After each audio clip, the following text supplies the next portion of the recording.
This is Dan Schneider, and on this edition of the Dan Schneider video interview, I will be talking about poetry translation with two well-known men and translators in the field. On your left, you see Edward Snow, who is a translator who's most well known for translating the poems of Rainer Maria Rilke. And on the right, you will see Robert Tracy, a man who I first encountered reading the poems of Osip Mandelstam, a Russian poet, but who has also translated other people. And when we return, we will talk with both of them about the art and the problems and the goodness of poetry translation. Archaic Torso Apollos, a Rainer Maria Rilke. Wer kennte nicht sein Hortes Hauf, darin de Augenäpfel reifen. Aber sein Torso glüht noch wie ein Kandelaber, in dem sein Schaun, nur zurückgeschraubt, sich hält und glänzt. Sonst konnte nicht die Buch der Brust dick blinten, und im leisen Drehen der Linten konnte nicht ein Lacklen gehen zu jener Mitte, die Saigon trug. Sonst stand dieser Stein entstellt und kurz, unter de Schultern durch de Tigemsters, und flammiet nicht so wie Raubtierfälle, und brach nicht aus allen seinen Rändern, als wie ein Stern, denn da ist keine Stelle, die dich nicht sieht. Du musst dein Leben ändern. Archaic Torso of Apollo by Rainer Maria Rilke. Translation by Edward Snow. We never knew his head in all the light that ripened in his fabled eyes. But his torso still glows like a candelabra, in which his gazing, turned down low, holds fast and shines. Otherwise the surge of the breast could not blind you, nor a smile run through the slight twist of the loins toward that center where procreation thrived. Otherwise this stone would stand deformed and curt, under the shoulders in visible plunge, and not glisten just like wild beast's fur, and not burst forth from all its contours like a star. For there is no place that does not see you. You must change your life. Talking with Edward Snow and Robert Tracy. They both want to be addressed more informally, so I'll be talking with Bob and Ed. So let me just say, I have been reading and writing poetry for decades now, and both of your works I encountered back in the 1980s in another century. And poetry translation is one of those things that a lot of people I don't think understand or really appreciate. So in this segment, I want to introduce both of you guys and have you introduce yourselves a little bit to our viewers, and also then talk a little bit about the history of poetry translation in general. So on the left, there is Ed Snow, and on the right, there is Bob Tracy. So let me start left to right. And Ed, let me just give you 2 or 3 minutes to tell people a little bit about yourself, how you got into poetry and poetry translation in specific, and what you may be most well known for. So, well, okay, I've always taught English, and I didn't start out with any desire to do translation at all. I was trained as a Shakespearean. My first years were at Berkeley, where everybody was a Shakespearean. So I got courses to teach where I could more or less invent the content and teach, shall we say, the life of fiction the way we were able to do it back in the 70s. And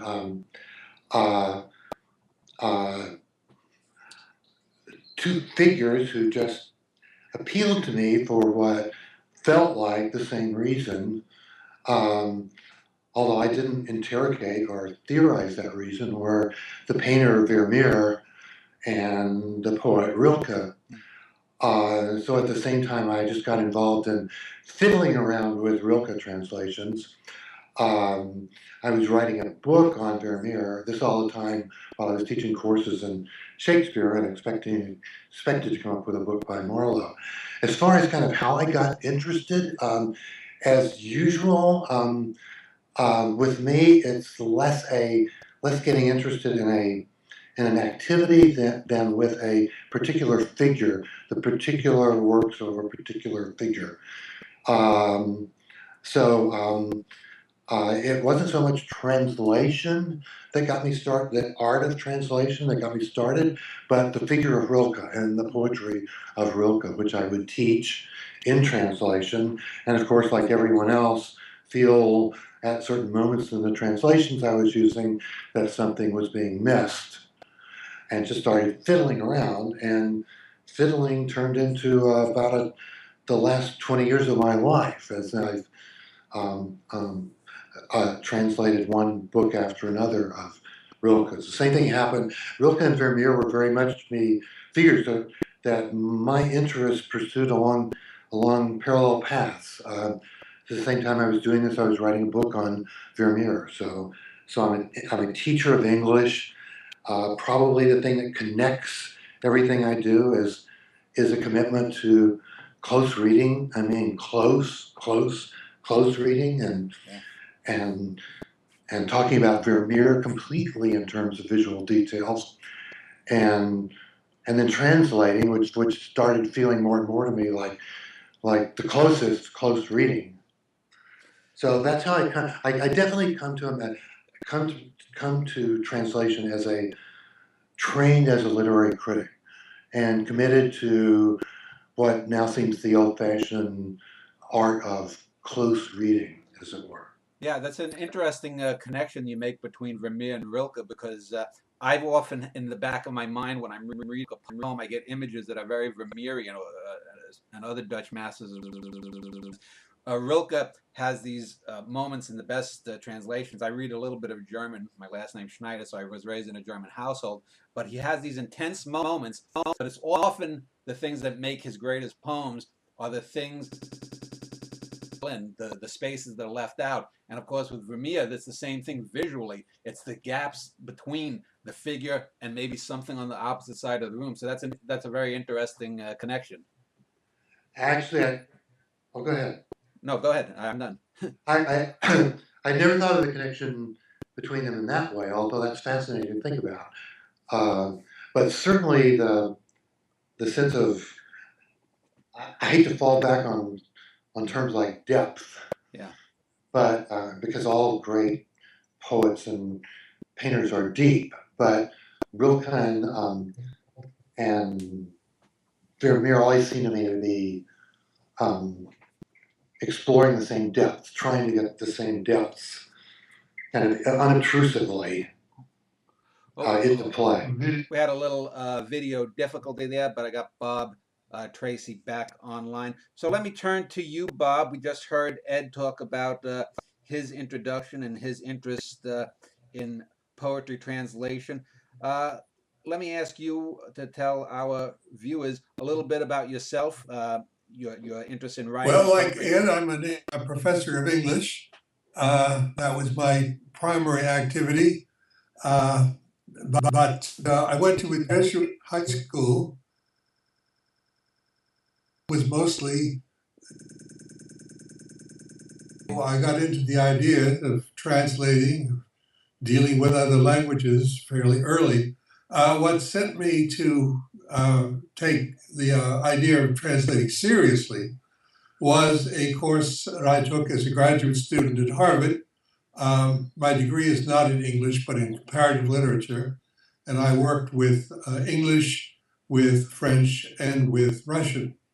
And one of the Russian courses I took in 20th century Russian literature meant twice a week for the professor to lecture, but he scheduled a third meeting for those of us who had some knowledge of the Russian language. And what we did there was translating. So that's where I first encountered Mandelstam, Gubaryov, Anna Akhmatova, and that whole group of Russian poets that are called the Silver Age. And some years passed, and a friend of mine here in Berkeley was editing, one of the three women editing the Penguin Book of Women's Poetry. and she asked me if there were any Russian women poets.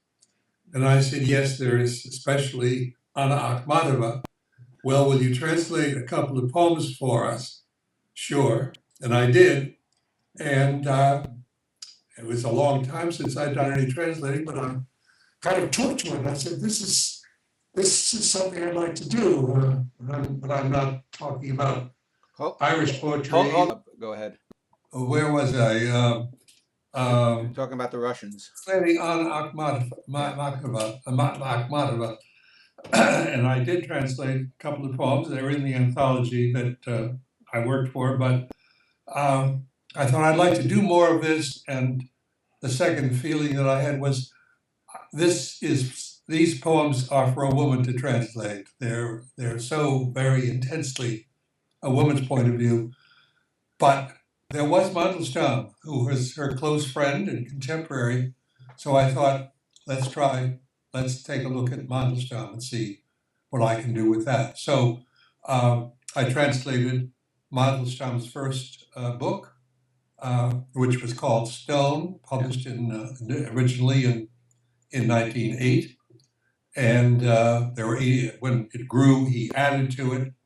Ultimately, there were 80 poems. And so that translated them, and eventually Princeton, which had a program of translating poetry from other languages into English, took the book, and it came out. Since then, I've translated, though not yet published, Mandelstam's second book called Tristia.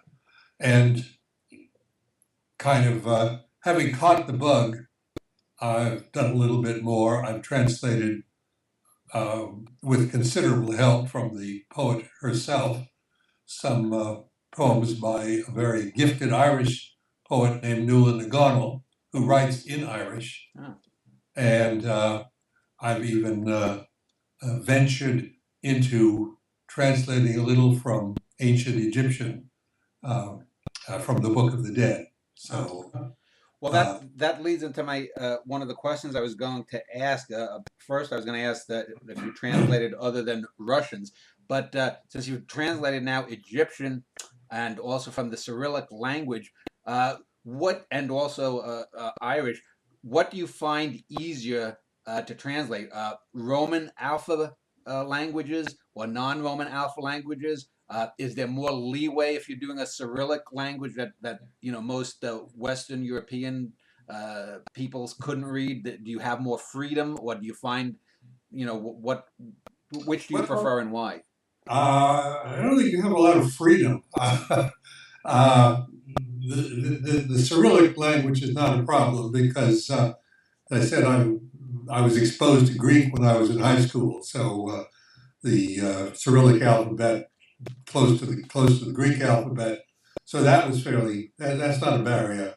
I don't think I've found that I need to show translations. I've been lucky in having access to people who are American people, but whose family language is Russian, and I've had a great deal of help in both occasions by someone like that who would read over and say, well,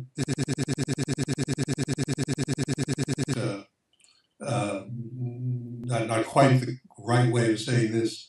And particularly when I was doing the Mandelstam, the first Mandelstam volume, I got my colleagues in the Russian department. I said, I figured that everybody would read at least 10 poems. So I fired them out, and I got useful criticism saying, well, this is not quite the way we would say it in Russia.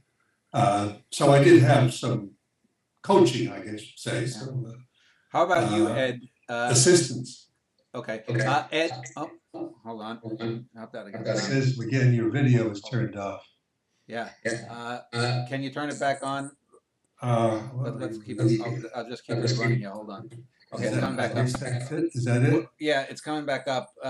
Is it saying any reason why it keeps? No, it doesn't say. No. Okay. We'll just have to deal with it. So let me just continue then. Ed, have you translated any non-Roman language, Alpha Roman languages? No, and in fact, I'm a kind of anomaly. This discussion in particular, because I've translated 10 volumes of poetry now, but they've all been of Rilke. Ah. So I've been translating for 20 years, but I've never published any translation that wasn't from a work by Rilke. So not only is German to English, the only kind of translation work I've done. How about prose? Have you done prose from Rilke, Letters to a Young Poet? That was true. That turned out to be very, very tricky and illuminating at the same time. The one massive correspondence, the complete correspondence between Rilke and Lou Andreas Salome. Yeah. I co-translated with a colleague of mine in the German department.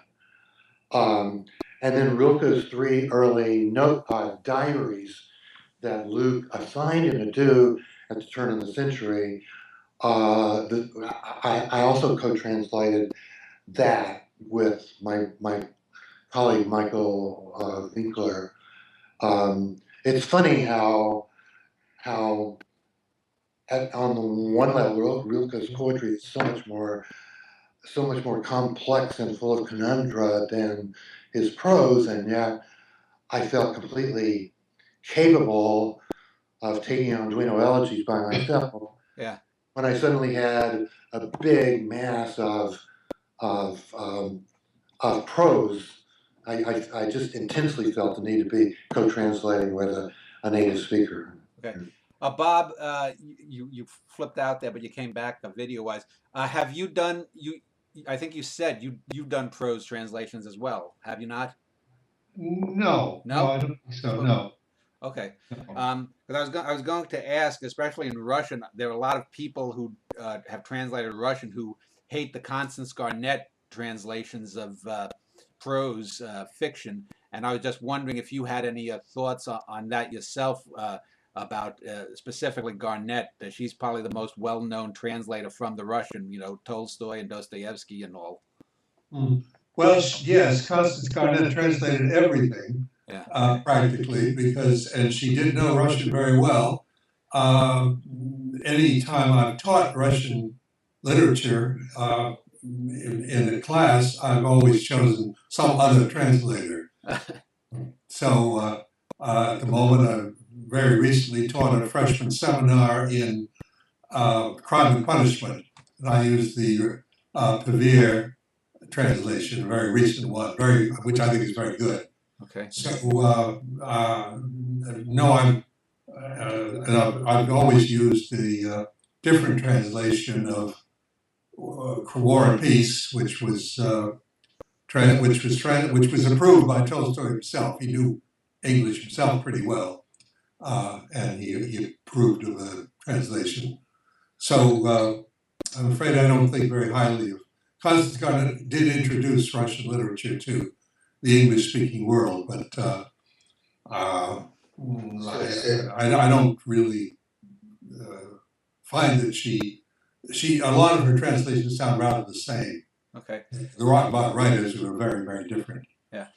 Ed, you look like you wanted to say something about Garnett. Oh no, that was fine. I was going to ask Bob. Go ahead. Specifically about the Garnett. He found lacking, but he went on to say pretty clearly what it was. Okay.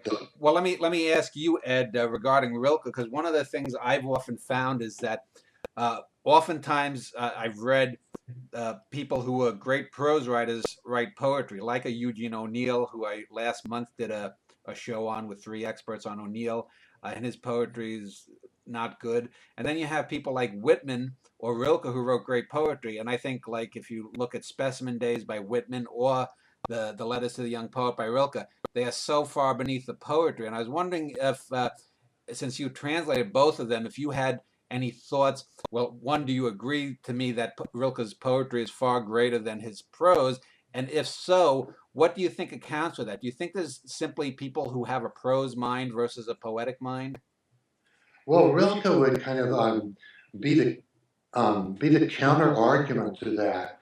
Um, Letters to a Young Poet its existence just drives me crazy because I feel like it's like, you know, the Rilke I want to kind of counteract with some really tough translations of his of his of his really kind of daring poems. But when I think of Rilke and prose, especially prose fiction, I think of the notebooks of Malta Lord's Brigga, Yeah. and that is a fantastic piece of prose writing, I think. Um, so it just happens to be the only work of prose. I mean, the only that he wrote during his mature years. But on the basis of that, I would say that Rilke was had the capacity to be as revolutionary and radical and successful, writing lyric modernist prose fiction as he did the kind of poetry he wrote. Okay. Same thing with his letters. His letters kind of amazing. Um, Sometimes he would write 10 and 12 letters a day, and some of them would be, 6 and 8 pages long. I mean, so they're letters, so you can't really compare them to himself as a poet. But on the other hand, as as pieces of the genre of letter writing, the best ones are just um, um, stunning. Okay. For our viewers to know, Bob's been having some problems with, not Bob has been having some problems with his video. He just blinked in and out this, but he's back. Let me just ask you then, Ed, regarding Rilke, because I do have a book of A. Poulin's translation of Rilke's French poems. Have you ever tried translating the French poems? Because Rilke might be the only person who ever wrote great poems in more than one language. He's only got maybe 4 or 5 French poems that I would probably consider great. The bulk of them, a few dozen, are in the native German. Have you ever tried the French? What do you think of Rilke's French poems versus his German? Well, I hate to form an opinion about something that I don't know enough about to really to really be qualified. There was a time when my Rilke project could have been the really complete Rilke, and at that time I took a look at the French poetry and felt like there was just nothing or very little in the French poetry that engaged me in that primal way that his German poetry did. So just the whole process of bringing the French over into English didn't feel to me like it was only in the rarest cases did it yield something that was even vaguely comparable to what he does in German when he writes in German. And then on the other hand, it seemed to me the translations of the French poetry that already existed were good enough. Okay. Bob, are you still with us? Yep. Okay, we're still having some video problems, but let me ask you then, and we'll end this segment with this question to both of you. But I'll wait until your video comes back. I'll direct it first to Ed. Was there any translator that most influenced you in the way you approach translation? For example, a lot of people nowadays will do a transliteration word for word, and then they'll sort of, try to get it, parse it into sentences, and then do the enjambment or whatnot. How do you approach translating a poem? Do you do it more organically, or do you do it, building it up bit by bit? And was there any translator that influenced you? This is to Ed Snow, and then I'll ask Bob. Okay. In a sense, those are two different questions for me, and I can answer both of them. There wasn't any translator who influenced me in the way you describe. I never I never took a course in translation. I never thought I would be doing translation until late in my or in my middle years.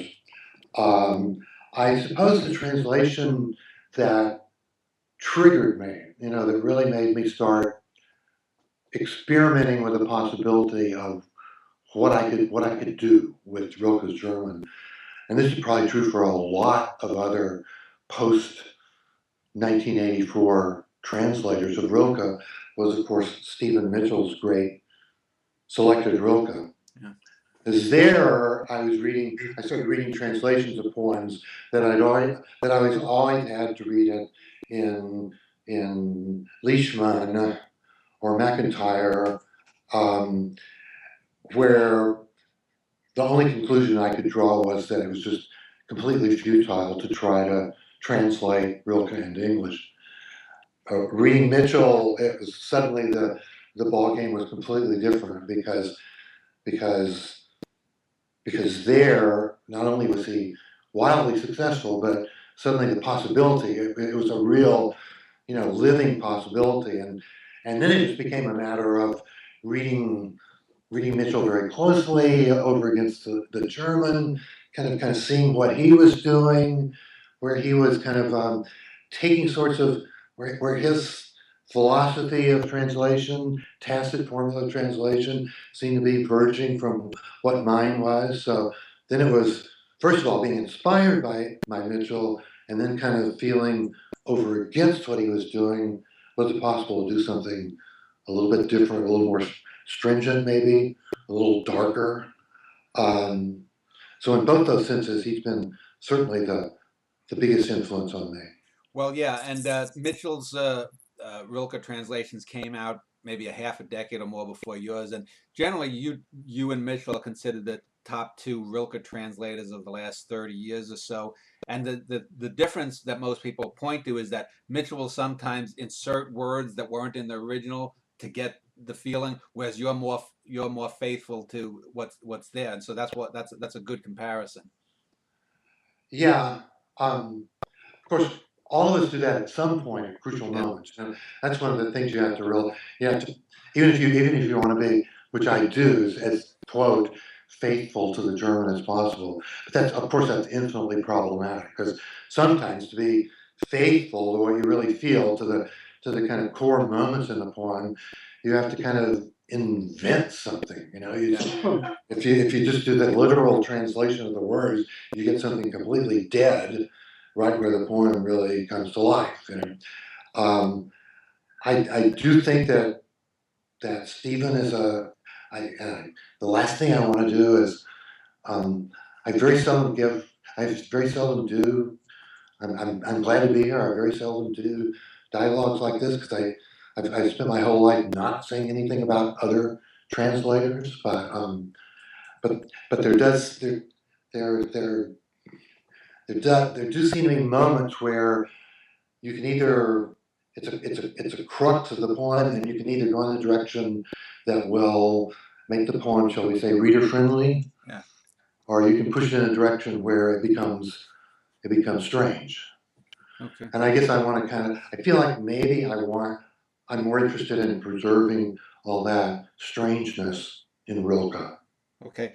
Than Stephen is. Okay. Bob, are you there still? Yep, I'm here. Okay. We don't have your video, but if you can hear me, let me turn that question to you. Have you in your poetry translations, was there a model, a person that you looked at the translations of someone? It could have been non-Russian, that you said, "Oh, that's the approach that I want to take," and if so, can you tell why? Well, no, the approach that I've taken always is a rather pedestrian one, looking up every word, even if I thought I knew the meaning. I still look it up to make sure I've got it right, and there aren't possibilities. And I think this gives me some of the breadth of choice that the original poet, that Mandelstam himself, had when he set out to write a poem, so that I really do plod through it just the first step is writing out in longhand each word, and then trying to connect them correctly, grammatically, and so on. And after that, then you sort of elaborate on that. So it's really starts very basic, very basic level. And I think that I'm using the word pedestrian deliberately because Mandelstam, as you probably remember, has a theory that the feet in poetry are the feet that the poet walks, and the rhythm of his walk becomes the feet. He talks about Dante, how many pairs of goatskin shoes did Dante wear out walking on the stony paths of Italy when he was composing the Commedia. And so Mandelstam was a walking poet. He made up his poets on the hoof, so to speak. He'd go for a long walk and come back with a poem. And he really strongly believed that the rhythm of his movement and the beat of his foot on the street, on the sidewalk, remained in the poem. It was very much a part of the act of composition as he did it. I was going to end on that question, but both of you brought up something, so I'll end this segment with a final thought, and it's regarding metaphor and metaphor that's specific to a language or a culture and how that translates. For example, I don't know if it's true, but let's say if you were translating a Russian poem, and Mandelstam or Mayakovsky was talking about picking up a girl at a bar or something. I know Mayakovsky was famously political, but let's say he was, writing a poem and was using some kind of Russian sexual slang. And let's say if he was talking about a woman's, private parts, as say a badger, which might be a uniquely Russian thing.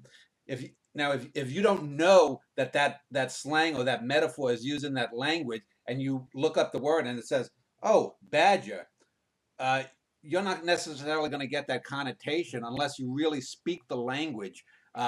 So what might literally transliterated be badger in Russian could be, in American, it could be, some American slang for a woman's private parts or something. And yeah, so if you said badger, you would totally lose the sexual connotation that was in the original. So how do both of you, and I'll start with Bob and then go back to Ed.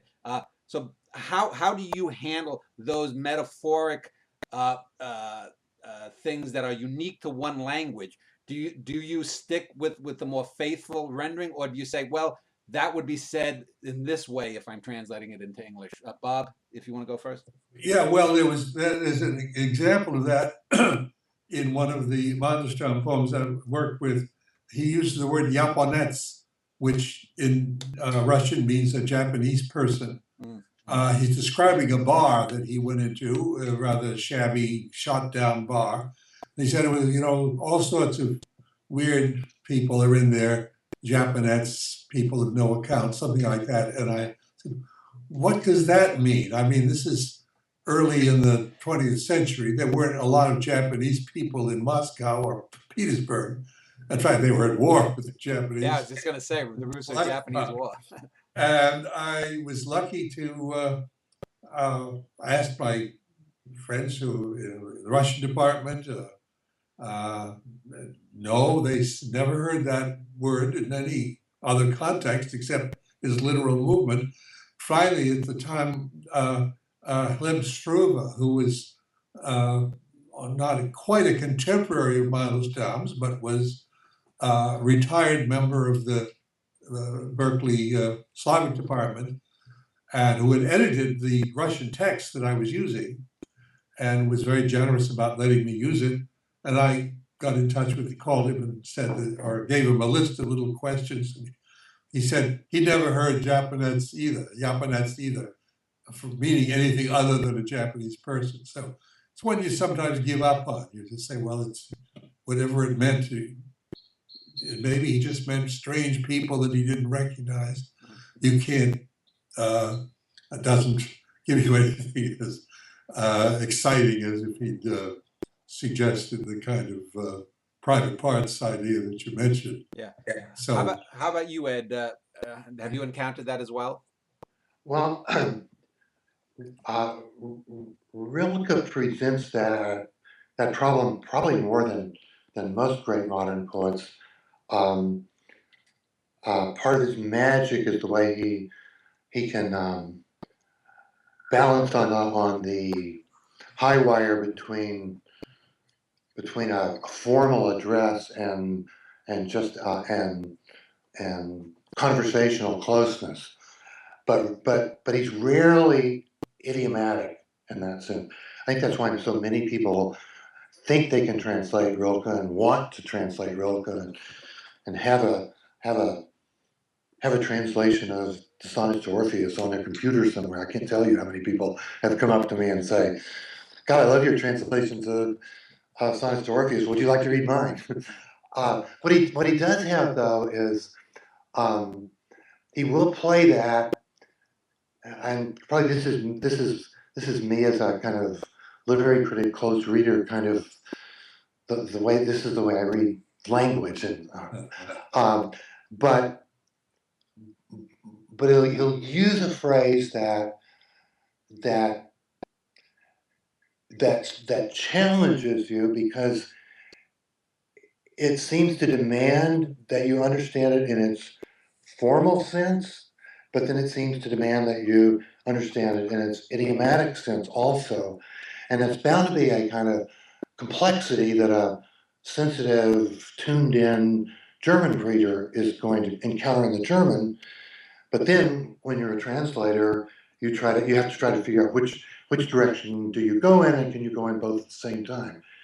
I'll just give you one example, a famous example. In the beginning of Autumn Day, the poem in Book of Images, 1906, it seems like the simplest line possible to translate from German into English because it's just total complete correspondence. So the English would be just a literal translation from word to word translation would be Lord, colon, it is time, semicolon, the summer was, and then we get sehr gross, which is just so great. But there are probably about 10 translations of that poem now, and all of them differ only in how to do the sehr gross, as it were. I mean, there's no way you can translate Herr, Zeit, as any other way than Lord, it is time. The summer was, and then sehr gross. So let's, and I must say about 10 years ago, I sat down with someone I really liked, and he's a translator of other poets. I told him I'd just done a book of images. He said, "Oh, what did you do with the first line? What did you do with sehr gross?" And at that point, the best I was able to do was come up with immense. Yeah. Just any way to not have to say very great, or real, something, what do you do with that? And that was a translation until the last version of that poem, which I was allowed to revise for the kind of quote complete selected Rilke that I published a few years ago. I was just sitting around, and actually I was in a restaurant, and one of my friends who was doing the ordering and paying the bills said to the telechef that was an excellent meal, And I realized that Sargrosis also has that idiom. I hadn't realized, and evidently none of the translators do either. Other translators do either. That it has that.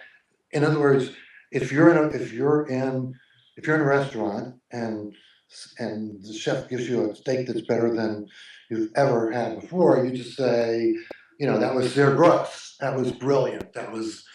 So that's the way you compliment somebody on, just at the lowest kind of everyday exchange. In other words, it's completely almost in conflict with this notion of, Lord, at his time, your summer was so great. Yeah. So, but the more I thought about it, that felt better to me to try to kind of make him say something like that Yeah. to the Lord, rather than it was very great, as in huge.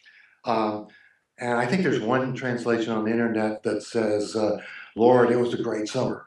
Yeah. Which actually seemed to be more in the spirit of what I wanted, but of course a total catastrophe.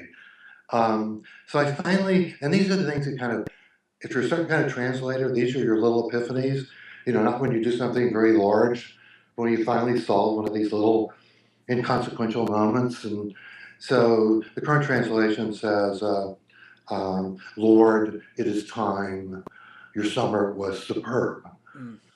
Yeah, it's. I was talking earlier about you cross-cultural, but there's also time as a culture. I could imagine someone during the summer of love translating that as the summer is so groovy. Yeah. And Rilke, of course, that would be, and that wouldn't be completely missing the spirit of the Rilke. And one of the things that's magic about Rilke is that he can write at that level and combine it with that with a kind of formal, almost the formal poise that he never drops. All right. Well, 10-year-old. Oh, go ahead, Bob. If my 10-year-old grandson were translating it, he'd say it was awesome. Yeah. Yeah. All right. Well, let's end this segment, and when we get back, we'll try to get Bob Tracy back on video, and we'll talk a bit more about poetry translation in the future and get a little bit more specific. And we'll do that in a moment.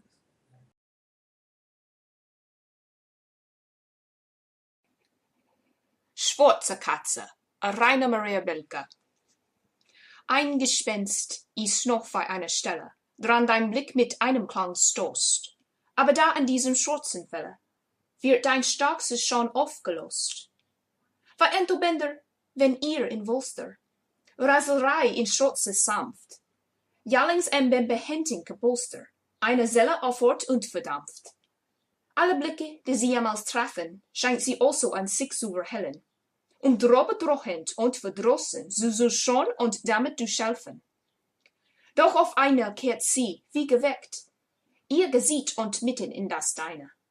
Und da triffst du deinen Blick in Gleam, aber ihre runden Augensteine und wartet wieder, eingeschlossen bei ein augusterbenes Insekt. Black Cat by Rainer Maria Rilke. Translation by Edward Snow. Even a ghost is like a place your glance bumps into with a sound. But here, when it encounters this black fur, your strongest gaze will be dissolved. The way a madman, when he is in fullest rage, pounds into the blackness, stops short at the sponge-like padding of a cell and drains away. All the glances that have ever struck her, she seems to conceal upon herself, so that she can look them over, morose and menacing, and sleep with them. But all at once, as if awakened, she turns her face straight into your own, and you unexpectedly meet your gaze in the yellow amber of her round eye-stones, closed in like some long-extinct insect. Well, we're back with Bob and Ed. Bob still having some issues with the video, but as long as we can hear him, we should be okay. One of the things that I wanted to ask, well, let me start with Mandelstam, and start with Bob, and then I'll ask a specific question regarding Rilke, since those seem to be the two poets. Welcome back, Bob. The two poets that are the most talked about. One of the things that I notice about Osip Mandelstam, and I've got 3 books of his right in front of me. I've got Your Stone, I've got the selected poems from Penguin, translated by James Green, and then I've got The Noise of Time, translated by a Clarence Brown. And I know my wife has a couple of other Mandelstams. And the remarkable thing about Mandelstam is no matter who translates him, he seems to be translator-proof. And there are a couple of other poets, and even as great as Rilke is, that's not the case, really. But Mandelstam, you can't screw him up. Yet, I have 5 or 6 Boris Pasternaks, and if I had read 5 of them, I would not think much of Pasternak. But the 6th one, and I forget who, it's brilliant. And so, what do you think, Bob, about Mandelstam makes him what I call translator proof? And do you agree that he is? Well, obviously not, No? or I wouldn't have translated him or Okay. even tried to. So I don't think of him as translator proof. I think of him as what one of the things that attracts me to Mandelstam is his eagerness to make his own poetry part of not just a Russian tradition, but a European tradition. He's a very cosmopolitan poet, and he wants to make it clear that he sees himself not just in the tradition of Pushkin and the other great early 19th century Russian poets, but he wants to make it clear that he is part of the Greco-Roman tradition, that he wants to connecting himself with Ovid, he connects himself with Pushkin. The Ovid one, I think, is particularly interesting because it is his way of the metaphor that he uses after the revolution, when he finds himself in an exiled from the Russia that he knew before the revolution, the Russia of the Silver Age, when he and Akhmatova, Gumilyov were Bloch, Biely, the poets of that period. He finds himself now in this strange new world, which is ultimately fatal to him. He's in trouble with it all the time, is because of his commitment to what he calls the integrity of the word, that you can't misuse words. You have to use words as if they were precious stones and use them handle with care, handle with great care. And that association with Ovid, I think, is very important. It's already there in his first book.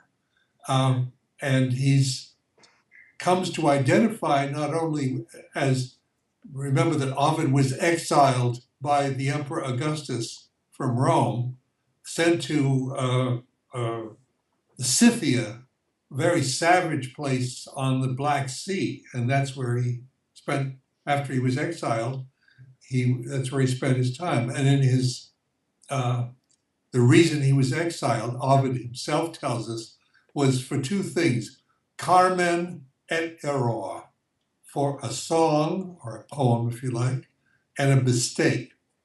And the poem, we know in Ovid's case, was probably the ars amatoria, the art of making love. The mistake was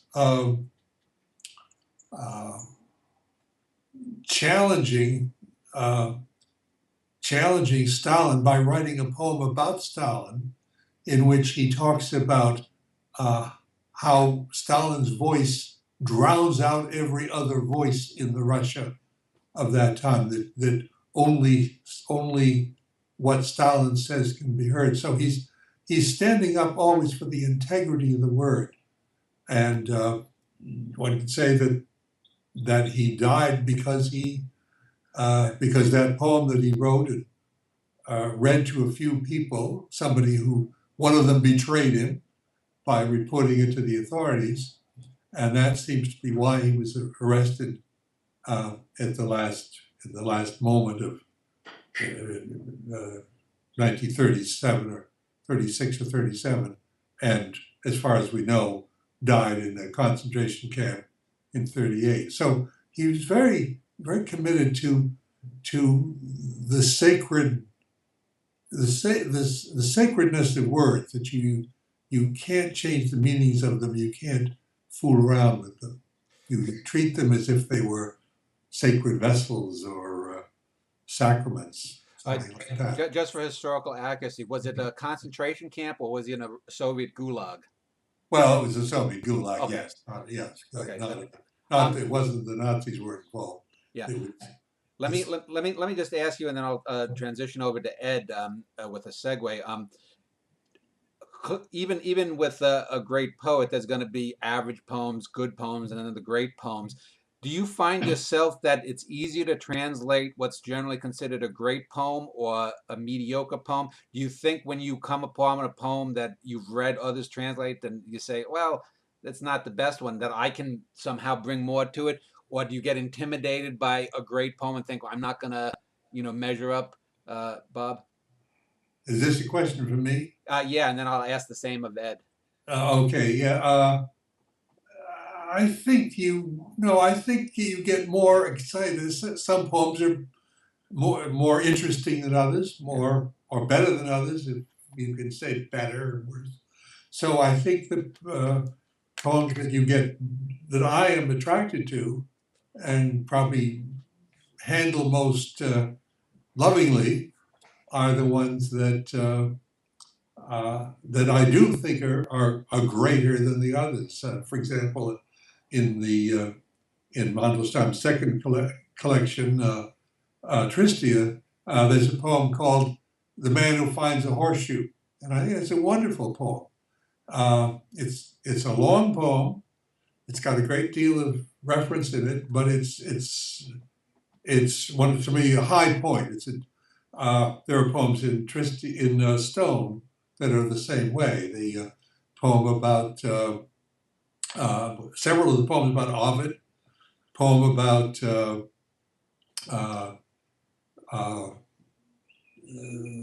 what's the other one?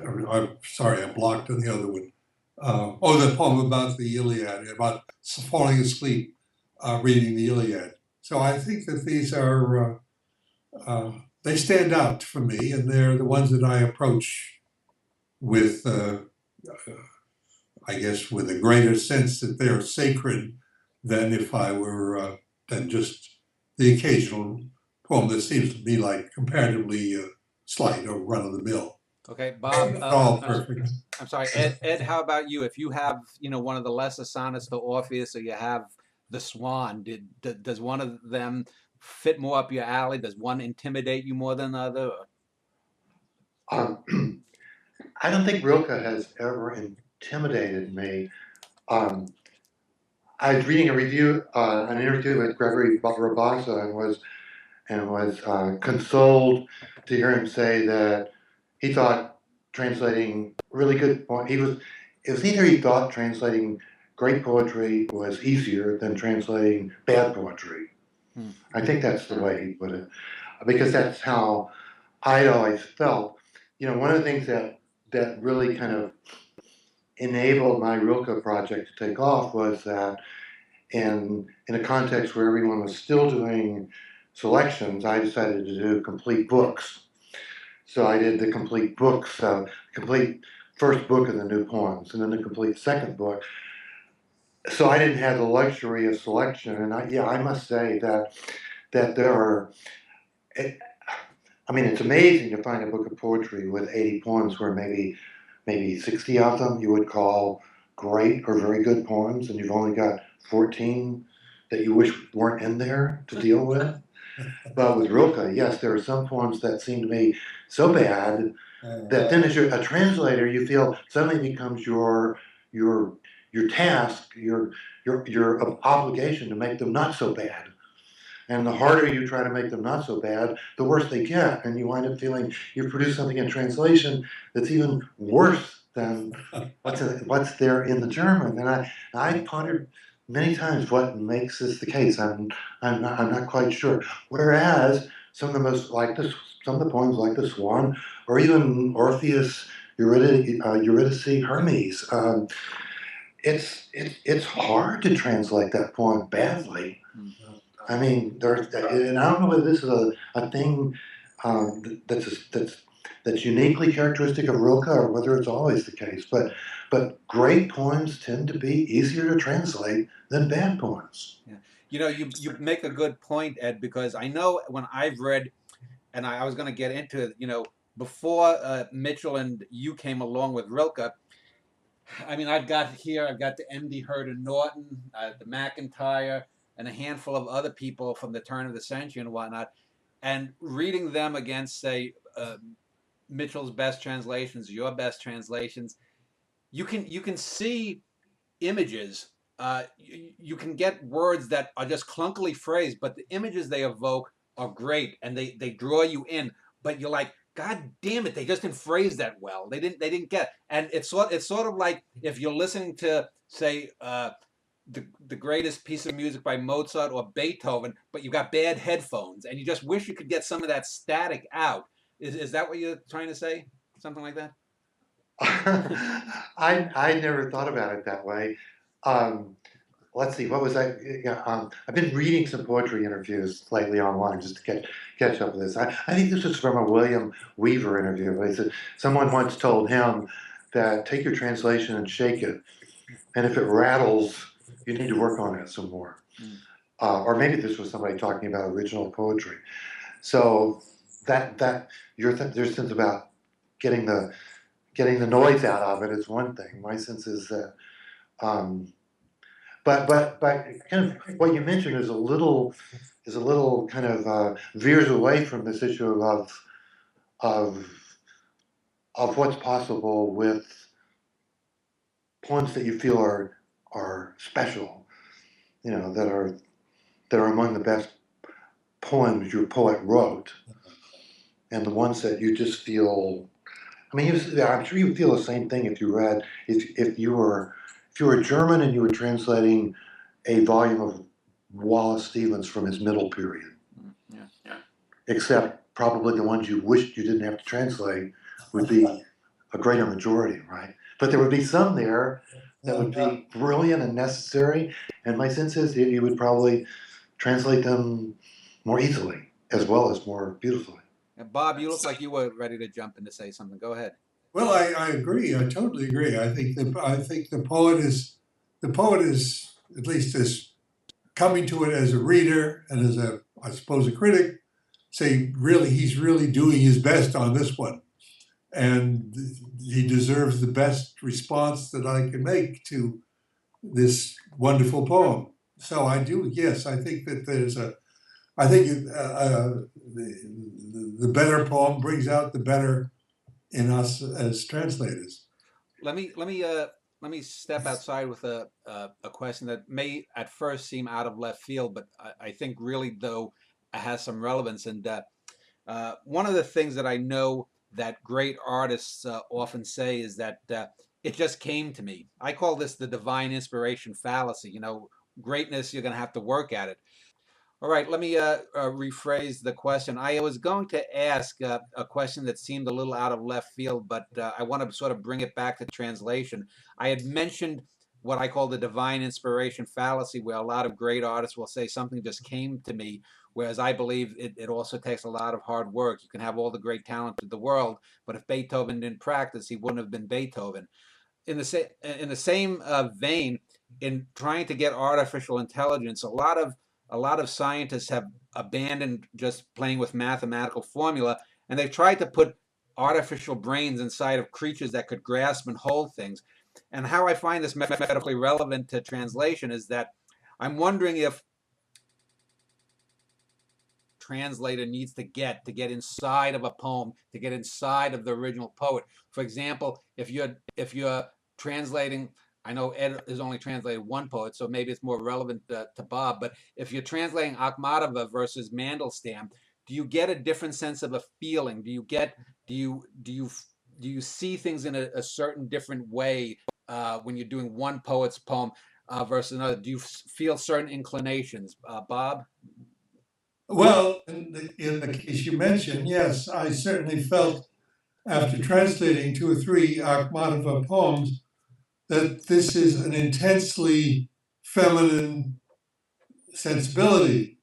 And since I'm not female, I felt that I was trespassing into a place that should be left for someone who would instinctively feel the way she feels about certain love affairs or whatever she's talking about. It's very often love poems or poems of disappointed love or ending love. But I felt these poems, somebody is going to come along, some woman is going to come along who will want to translate these poems and will do it with the sensibility that I would not have. So I decided, and I thought, do I want to do Mandelstam or Gumilyov? Gumilyov is a great poet, but there's this little touch of Kipling about him, which is alien to me.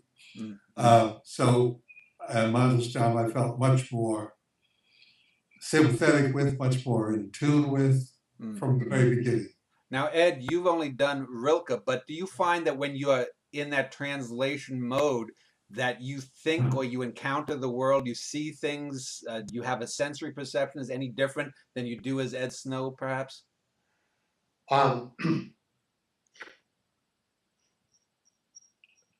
That question is kind of difficult for me. I'll try to answer it, but then I'd be more interested in answering your question about embodiment. You know, Oh, well, and do the first one and then go back to embodiment. I think this is just me speculating on myself. You know, so it doesn't have any real value. But I think one thing I like about translation is that it at least gives one the sensation. Of course, it can only be taken so far of becoming anonymous. So Ed Snow, I'm certainly never aware when I'm translating whether what's coming across is Ed Snow translating Rilke or Rilke being translated by somebody who is anybody and nobody at the same time. Probably one minor reason I've only translated Rilke is if I translated another poet, I'd have to face up to the fact, is it just Ed Snow? If I made Holderlin sound exactly like Rilke, then suddenly I would be failing at some level. But I think everybody who has, or at least everybody I've read recently, Rabassa, William Weaver, etc., who are committed to some version of accuracy. You know, some version of truth to the poem. Always wind up offering up two criteria. And one is accuracy, and then I'll always add some other thing. Like with Rabassa, I want to get accuracy, but I also want to get the flow. And William Weaver says I want to get accuracy, but I also want to get the feel of it.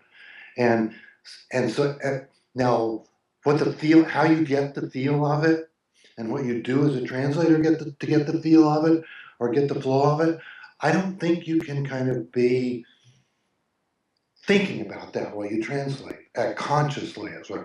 But it's kind of the main thing. It's a thing that's going to determine whether the translation is dead or alive. Just briefly. When my translation started coming out, I get a lot of criticism saying, well, he's very accurate, but he just doesn't have an ear for poetry. And I would have nothing to say to that because, judging whether somebody has an ear for poetry can vary so wildly from reader to reader. But one guy who liked it says, well, he may not have an ear for poetry, but he manages to create psychological presence. And I don't think he just meant that psychological characters or psychological feelings within the poem somehow came alive, but it was his word for flow or feel, and I've always been haunted by that term. It always seems to me a rich term for thinking about translation, or maybe any fiction at all. Does it have psychological presence in it? Now, of course, if you get to a certain point, maybe you begin dealing with writers who are deliberately trying to avoid the kind of old humanistic criterion of psychological presence. But it strikes me as a potentially kind of complicated, kind of uncanny term for what you're calling embodiment. Well, you said you wanted to speak more on the embodiment, so go ahead. That's what I just did. That would be, Okay. instead of embodiment, I would say, yeah, psychological. Is it alive? But then then everything becomes a theoretical question immediately. And I avoid translation theory like the plague, like a chairmaker would avoid theories of chairs, Yeah. You actually provided a nice segue to my next question, and I'll ask this of Ed first and then go over to Bob. I was just looking over the selected poems of Rilke done by Robert Bly, and one of the things that I've never been a big fan of Bly's Rilke translations or any of his translations, and the basic reason is the almost exact opposite of why I think Mitchell and your translations work, is that there's too much Bly in every one of his translations. Bly can be doing Rilke, he could be doing a Latin American poet, he can be doing a Russian. I've even seen him do I think he did Rumi, and it's all his Bly. And whereas with Mitchell and you, there's more fidelity. And one of the reasons I think this is, and this is just my theory, and you don't have to feel, I don't want to put anyone on the spot, but I did read Stephen Mitchell's collected poems, or not one of his. He released a poem book about 20-some years ago, and when I came on tour and I met him, I said to him, and I asked him this very question. I said, and I don't mean to offend you, but your own poems are just sort of blob. They just sort of sit there. There's no demiurge the way Rilke or Mandelstam or some great poet has. The problem, I think, with someone like Bly is Bly himself in his early youth had a demiurge. You can argue about whether he ever came through with it, but he was there. And so if you have this creative impulse from the translator going against with a great creative impulse from the source poet, you're at loggerheads. But if you're someone who is technically skilled but necessarily doesn't have that own vision, that demiurge, you can sort of absorb the original source poet more and bring it into the other language more easily. Does that make sense to either of you, Ed or Bob? Bob, why don't you take that one? Yeah, well, yes, I think since I'm not myself a poet, there's no persona to get in the way of trying to transmit the poet that I'm translating. Yeah. Since I don't have a voice, unlike Bly, for example, I don't have a recognizable voice of my own. And I think that's always the problem when a poet translates a poem, whose poet we know already very well, somebody like Seamus Heaney, for example, whose own voice is very familiar. When he translates, it's a good translation, but it does sound a little like a Seamus Heaney poem. Bly is more obviously Bly all the time, and I think yes, it happens. I think that there should be there's a certain degree, perhaps there should be a certain degree of invisibility or anonymousness for the translator. Yeah. You're a transmitter, not an original poet. You're a transmitter of a poem. And just before this interview, I was looking up some Rilke translations who also done, and Galway Connell is another good example.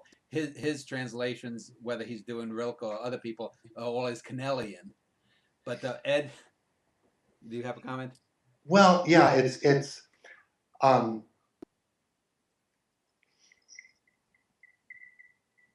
especially with poets like Rilke.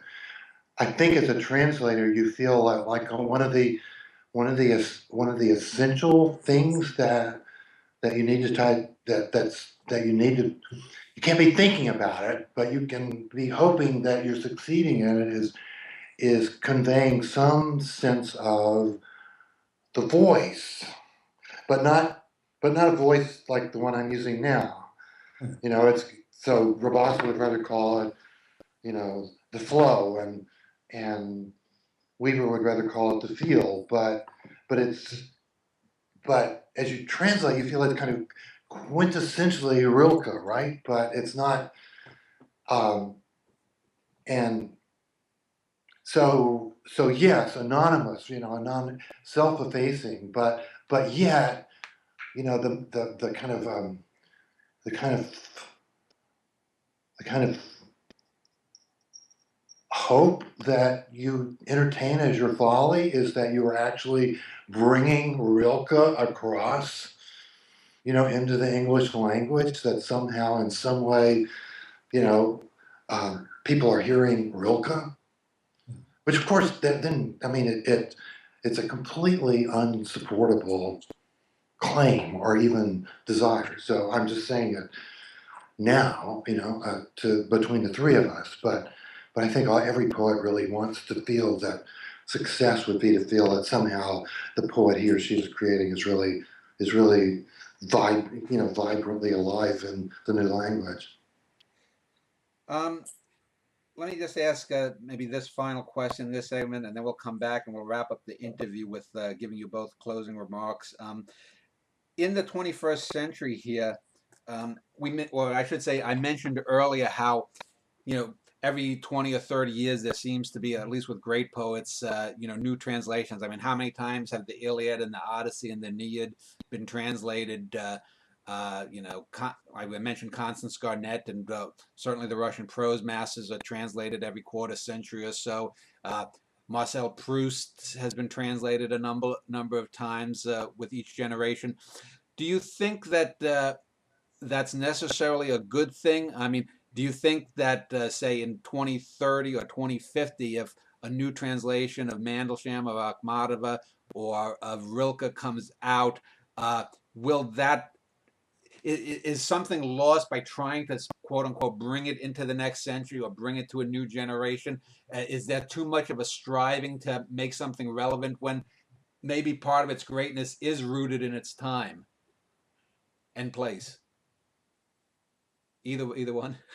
Well, I think that I'm not sure that the 21st century is that different from the 20th, and that there would be that particular need for a new version.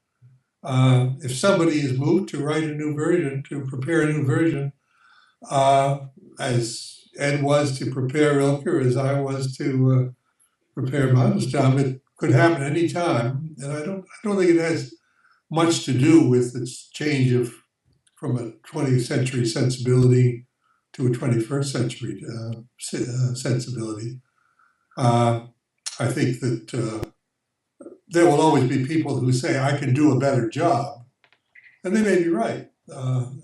Certainly, Richard Prevere and his collaborator, to me, does a better job than Constance Garnett did translating Crime and Punishment, which happens to be a book I very recently taught.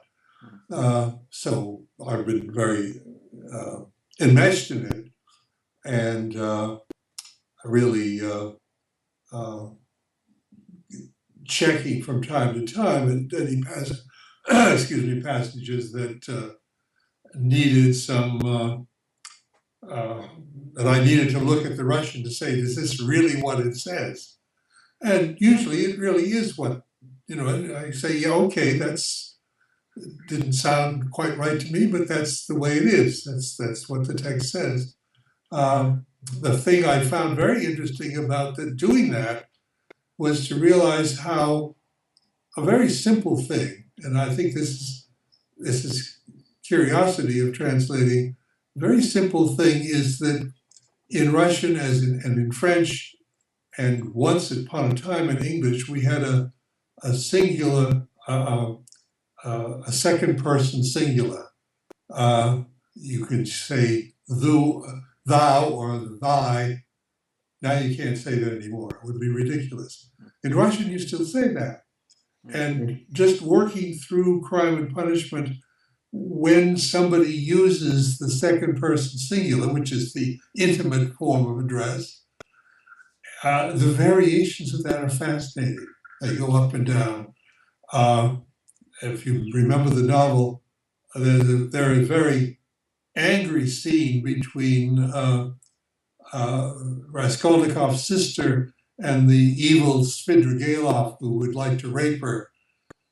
And she's very ambiguous in certain ways. She a couple of times uses the second person singular to this guy who's at the moment holding her and he's locked the door behind her and he's up to no good. She eventually shoots at him and wings him, but you have this fluctuating mood. What is she up to here? I think that kind of, and I can't think of any way you could do that in a translation of the text without saying, or footnotes saying, here she's using the intimate form, which would get in the way of reading. But the Russian reader has that. The French, somebody reading it in French translation has that. So it's one of the many problems that at this point in my life I see as insoluble. How would you, if I were, which I'm not going to do, translate crime and punishment? Okay. That would be very embarrassing. All right. Ed, do you have a comment? Well, yeah, Rilke is probably presents the most spectacular instance for thinking about translations and then more translations and then more translations. Since well, for instance, since my translations of Rilke, or let's just say of Duino Elegies, I think there are 5 new translations already. I mean, so translations seem to be, the quantity of translations in this period of time seems to be increasing exponentially. So I'm not sure how to understand this new desire to translate. I'm not sure whether to understand it positively or negatively. In the case of Rilke, it's just baffling, because there can be, I mean, William Gass already in reading Rilke starts off one of his chapters by quoting the opening lines to the first sonnet to Orpheus by the existing 12 translations in English, and now there are already 5 more translations in English. So why do people keep translating the sonnets to Orpheus in English and with only minimally successful results vis-a-vis their predecessors? I mean, one could be generous and say there's something about Rilke that just makes one, in the process of reading him, decide I need to do more than read this guy. I need to translate him. Bob, you still there?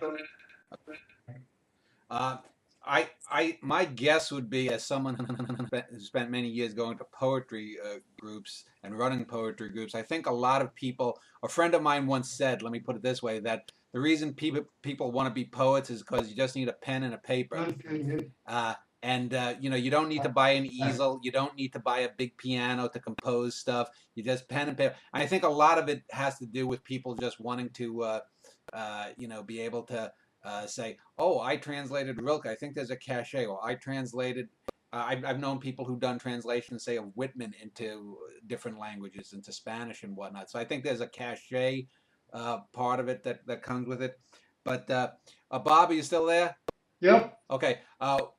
We just lost your video. I do too. We're gonna end this segment, and when we get back, we'll wrap up the interview, and I'll give both of you closing remarks, and hopefully we'll get you back on video, and we'll do that in a moment.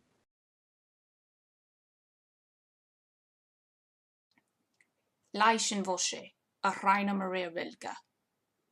Sie hatten sich eingewohnt, doch als die Kutschenlampe kam und brannte im dunklen Lutzwig, war der Unbekannte ganz unbekannt. Sie wuschen seinen Hals, und da sie nicht von seinem Schicksal wussten, so lagen sie in anderer zusammen, fortfahrend forschend. Eine musste husten und ließ schon lang den schweren Essigschwamm auf dem Gesicht. Da gab es eine Pause, auch für das Zweit. Aus der harten Bürste, klampften die Trumpften, waren seine große, gekrampften Hand dem ganzen Hause beweisen wollte, dass nicht mehr dürste. Und bewies, Sie nahmen bei Betreten, Lager jet mit einem kurzen Hoster, die Arbeit auf, so dass in den tappten, ihr krummer Schatten in dem stummen Muster, sich wand und wolze wie in einem Nitze, bis das die wuschenden Duende kamen, die nach im vorhanglosen Fenster haben, war rücksichtslos, und einer ohne Namen, lag bar und reinlich da und gab Gesetze. Corpse Washing by Rainer Maria Rilke. Translation by Edward Snow. They had grown used to him, but when the kitchen lamp came and burned restlessly in the dark draught, the one unknown there was utterly unknown. They washed his neck, and since they knew nothing of his fate, they made up another one between them, all the while washing. The first had to cough, and left the heavy vinegar-soaked sponge lying on his face. Then there was a pause, while the other rested. From her hard brush the drops kept falling, while his terrible cramped hand tried to make the whole room see that he no longer thirsted. And he succeeded.